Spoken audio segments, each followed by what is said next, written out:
नमस्कार दोस्तों, स्वागत है आपका गुरु ज्ञान भक्तावल चैनल में। एक भाई ने हमें कमेंट किया था, क्या भगत के ऊपर भी कोई तंत्र क्रिया हो सकती है? देखिए, इस चीज़ का मैं आपको पूरी डिटेल में जवाब दूंगा। भगत के ऊपर तंत्र क्रिया कब होती है, किस तरीके से होती है, सामने वाला व्यक्ति भगत के ऊपर तंत्र क्रिया कर कैसे देता है और भगत की क्या गलती है जो उसके ऊपर तंत्र क्रिया हो गई। सबसे मेन चीज़ देखिए, भगत के ऊपर तंत्र क्रिया हो सकती है, ठीक है, लेकिन पक्का नहीं होता कि भगत के ऊपर तंत्र क्रिया हो जाएगी या नहीं हो जाएगी।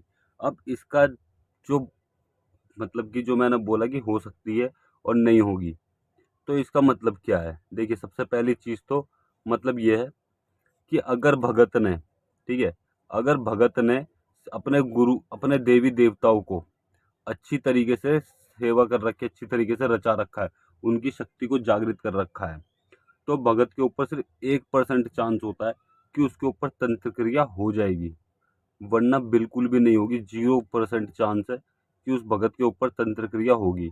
लेकिन हाँ, अगर उसने सेवा में जागृत नहीं कर रखे अपने देवी देवता, ठीक है, और कोई ना कोई गलतियां कर रखी है, तो 10% चांस होते हैं कि भगत के ऊपर तंत्र क्रिया हो जाएगी। अब 10% बहुत ज़्यादा हो जाता है। अगर 10% का वो लगाएं तो 10% बहुत ज़्यादा हो जाता है कि तंत्र क्रिया हो सकती है। लेकिन हाँ, एक चीज़ और, अगर भगत के ऊपर तंत्र क्रिया होती है तो उसको पता चल जाता है पहले ही कि किसी ने कुछ ना कुछ गड़बड़ करी है। अब पता कैसे चलता है? देखिए, अगर उसके देवी देवता की वो सेवा पानी करता है, चाहे वो नॉर्मल तरीके से करता हो, चाहे ठीक ठाक तरीके से करता हो, सब चीज़ की अलग अलग विधि हो, हर एक भगत की अलग विधि है, वो अलग अलग तरीके से कार्य करते हैं, ठीक है। तो सबसे पहले तो मैं आपको बता दूं कि जब वो देवी देवता की सेवा करते हैं ना, तब वो उनको जो देवता उनके पास पूज रहे हैं वो उनको दिखा देते हैं कि भाई सामने वाले व्यक्ति ने ये चीज करी है। तो किस तरीके से दिखाते हैं? कई बार तो ऐसा होता है कि उनको भेंट दी जाती है, कई बार ऐसा होता है कि उनको जो उनके देवी देवता की भेंट लगती है वो दिखती है। अब भगत इस चीज में रह जाता है कि भाई भेंट, मेरी तो भेंट निकल रही है, इस वजह से कोई दिक्कत होगी, या फिर ये देवता की कोई मतलब कि कुछ चीज वो सोचने लग जाता है कि देवता की कोई भेंट निकल रही भी है या नहीं निकल रही। तो इस चीज में कंफ्यूज हो जाता है भगत, ठीक है। अब दूसरा तरीका क्या होता है? दूसरा तरीके से वो किस तरीके से बताते हैं, वो किसी को खेलते हुए दिखा देंगे, किसी को खेलते हुए दिखा देंगे। अब अगर खेलते हुए दिखाएंगे वो किसी और को दिखाएंगे, ना कि आपको। अगर आप खुद खेल रहे हो तो देवी देवता है, कोई दिक्कत नहीं है। लेकिन अगर आप खुद नहीं खेल रहे, वो कोई और दिख रहा है आपको खेलते हुए, तो दिक्कत है।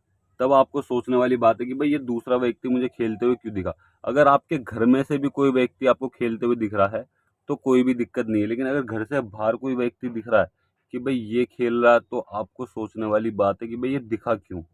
तब आपको तार पूछा देखनी चाहिए, आपको अपने गुरुजी से पूछना चाहिए। अगर गुरुजी ने कह दिया ये चीज ऐसे है तो ठीक है, कोई बात नहीं, ऐसे ही है। अगर गुरुजी ने चाहे तार पूछा भी नहीं देखी, उन्होंने ऐसे ही बोल दिया कि चिंता मत करो, ये ऐसी है, इस चीज के बारे में चिंता मत करो, तो समझ जाइएगा ये ऐसी है, इसके बारे में आपको चिंता करने की जरूरत नहीं है। अब दूसरी चीज, और किस तरीके से दिखते हैं, ये कई बार ऐसा होता है कि आपको देवी देवता की कमर दिखेगी, समझ गए? देवी देवता सामने से नहीं दिखेंगे, उनकी कमर दिखेगी, तो समझ जाएगा इसका दो मतलब होते हैं कि देवी देवता रुष्ट भी हो और या फिर आपके घर पे किसी ने कोई तंत्र क्रिया कर दी है। इसके दो मतलब होते हैं। अब ये चीज आपको पूछा में देखनी है कि क्या दिक्कत है। हाँ, एक चीज और, अगर किसी व्यक्ति ने आपके घर पे तंत्र क्रिया कर दी या किसी भगत के घर पे तंत्र क्रिया करी है, तो सबसे पहले उसकी पूछा बंद होती है, उसको पूछा नहीं चढ़ती। इस चीज का आपको ध्यान रखना, उसकी पूछा चढ़नी बंद हो जाएगी और उसको कुछ भी समझ में नहीं आएगा कि ये दिक्कत क्या है, समझ गए? तो मेन चीज यही है कि पूछा चढ़नी बंद हो जाएगी सबसे पहले तो। अब तंत्र क्रिया होती क्या है? देखिए, मैंने आपको कुछ तरीके बताए कि किस किस तरीके से तंत्र क्रिया हो सकती है, और आज मैंने वीडियो में बताया, मेंबरशिप की वीडियो में बताया कि उतारे पे वचन किस तरीके से लिए जाते हैं और किस तरीके से वचन मरगट, पहले तो आप उतारे पे वचन लोगे, उतारा करोगे, फिर आप मरगट में वचन लोगे, फिर आपको क्या करना है, समझ गए? जैसे आपने मरगट में उतारा करा, तब आपने वचन ले लिए, ओ घर पे उतारा की तैयारी करी, वचन काट के उतारा कर दिया, फिर आप मरघट में गए, तब भी आपको वचन लेने की जरूरत है। तो वो चीज मैंने आपको आज की मेंबरशिप में बताई है कि आपको किस तरीके से वचन लेना और किस तरीके से क्या प्रोसेस है।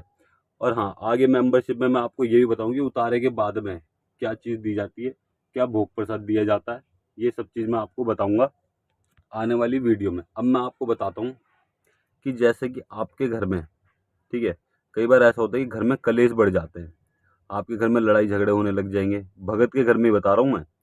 तो तब भी समझ जाइए कि आपके घर में किसी ने तंत्र क्रिया कर दी है। और मेन चीज, अगर आपके घर में कोई भी परेशानी हो रही है, ठीक है, और आप देवी देवता के नाम से उतारा दे रहे हो, भोग प्रसाद दे रहे हो, या फिर हाथ पल्ला दे रहे हो, तब भी कोई आराम नहीं पड़ रहा आपके घर में, तो समझ जाइएगा कि आपके घर में किसी ने तंत्र क्रिया कर दी है। और आपको सबसे मेन चीज पूछा नहीं चढ़ रही। जैसे मान लीजिए किसी को कोई दिक्कत हो रही है, ठीक है, आपने तार पूछा देखी कि कुछ नहीं चढ़ा, तो आप एक बार मतलब सोचोगे कि भाई कुछ नहीं है, कोई टेंशन मत लो। अब वो व्यक्ति ठीक ही नहीं हो रहा, तब आप सोचोगे कि भाई ये व्यक्ति ठीक क्यों नहीं हो रहा, फिर आप पूछा देखोगे, तब आप सोचोगे कि भाई मेरे को पूछा नहीं चढ़ रही। और मेन चीज यही होता है, एक देखिए, अगर आपने एक बार पूछा देखी और आपको पूछा चढ़ गई तो बहुत अच्छी बात है। दूसरी बार, पहली बार में नहीं चढ़ी तो सोचने वाली बात है कि चलो कोई बात नहीं, तब भी कोई दिक्कत नहीं। लेकिन अगर दूसरी बार में या तीसरी बार में पूछा नहीं चढ़ी, तो अब आपको अपने गुरु के पास जाना है कि गुरुजी मेरे को पूछा नहीं चढ़ रही और मेरे घर में ये दिक्कत परेशानी आ रही है, ये समस्या आ रही है। आप चाहे कितने ही बड़े भगत हो गए हो, चाहे आपने गुरु को बड़ी भेंट दे दी हो, मान सम्मान दे दिया हो, सब चीज कर दी हो, और आपके गुरु ने आपको पूरी इजाजत दे दी हो, लेकिन गुरु गुरु रहेंगे। आपको उनके पास जाना चाहिए, भेंट देने के बाद भी उनके पास जाना चाहिए, उनसे मिलना चाहिए। जो भी वो भोग प्रसाद लगाते हैं, वो भोग प्रसाद आपको देना चाहिए, ठीक है। कढ़ाई बोतल तो देनी चाहिए होली दिवाली, अगर आप देना चाहते। देखिए, बहुत से लोग क्या करते हैं कि होली दिवाली हो आई और बड़ी भेंट दे दी, तो वो होली दिवाली देनी बंद कर देते हैं। जबकि ऐसा नहीं करना, आपको पूरा प्रोसेस करना है। जब भी, उसके बाद भी आपको पूरे प्रोसेस में करना है। क्यों? क्योंकि आपको गुरु से कभी भी कार्य पड़ सकता है। मान लीजिए आपके पास कोई ऐसा केस आ गया जिसके बारे में आपको समझ ही नहीं है, और वो आपके गुरुजी ने आपको सिखाया नहीं, तब भी आपको अपने गुरुजी के पास जाना पड़ेगा। और अगर आपके घर में कोई समस्या चल रही है, तब भी आपको अपने गुरु के पास जाना पड़ेगा। देवी देवता नहीं मान रहे, तब भी आपको अपने गुरु के पास जाना पड़ेगा। अब तंत्र क्रिया होती कैसे भगत के ऊपर? देखिए, अगर व्यक्ति की सबसे पहली चीज तो देवी देवता बांधे जाते हैं, अगर किसी भगत के ऊपर तंत्र क्रिया करनी है तो, ठीक है। अगर तंत्र क्रिया नहीं करनी तो कोई दिक्कत नहीं होती। अगर किसी भगत के ऊपर तंत्र क्रिया करते हैं, कोई भी व्यक्ति करता है, तो सबसे पहले उसके देवी देवताओं पर बंधन लगाता है। देवी देवताओं पर एक बार बंधन लग गया तो समझ जाइएगा कि कर्तव्य पूरी तीर की तरह चलेगा। और धीरे धीरे बढ़ते बढ़ते उसके घर में दिक्कत परेशानी आ जाएगी। वो कहीं बाहर काम करेगा तो नहीं होगा। और 1% कि बाहर काम करने से हो भी जाएगा, क्योंकि उस रोग को भी भोग प्रसाद चाहिए। वो क्या करेगा, उस काम को कर देगा। जो बाहर आप काम कर रहे हो, वो उस काम को कर देगा, ठीक है। फिर आप जब उसका भोग प्रसाद दे दोगे, तब आपके घर में दोबारा दिक्कत चालू हो जाएगी। आप अपने घर में उठावना रखोगे कि भाई मैं आपके कढ़ाई बोतल करूंगा, अभी के अभी आराम पड़ना चाहिए, ठीक है, तो आपके घर में आराम पड़ जाएगा। लेकिन जब आप कढ़ाई बोतल कर दोगे, या तो उसी दिन आपके घर में दिक्कत हो जाएगी, या उसके हफ्ते दिन बाद, या फिर 10 दिन बाद आपके घर में दिक्कत हो जाएगी। समझ गए? अगर आपको इन चीज़ों से बचना है कि आपके घर पे कोई करतब ना कर पाए, आपकी जादू को कोई ना बांध पाए, आपको ये सब चीज़ सीखनी है, तो आप हमारे चैनल की मेंबरशिप जरूर ज्वाइन कीजिएगा। यूट्यूब चैनल की मेंबरशिप, आप सब्सक्राइब के पास ज्वाइन बटन है, उसको क्लिक करके मेंबरशिप ज्वाइन कर सकते हो। मेंबरशिप ज्वाइन करने के बाद हम वहाँ पे जीरो से भक्तावल सिखा रहे हैं सब चीज़। आपको ये भी बताएंगे अगर कोई व्यक्ति आपके यहाँ आके आपकी जादू बांधता है, या फिर आप गद्दी चौकी लगाते हो वो बांधता है, तो आप किस तरीके से उस परेशानी से निकल सकते हो। तो अगर आपको हमारे द्वारा दी गई जानकारी अच्छी लगी हो, तो वीडियो को लाइक करें, चैनल को सब्सक्राइब करें और बेल आइकन जरूर दबाएं, ताकि हमारे द्वारा दी गई जानकारी आप तक समय पर पहुंच सके।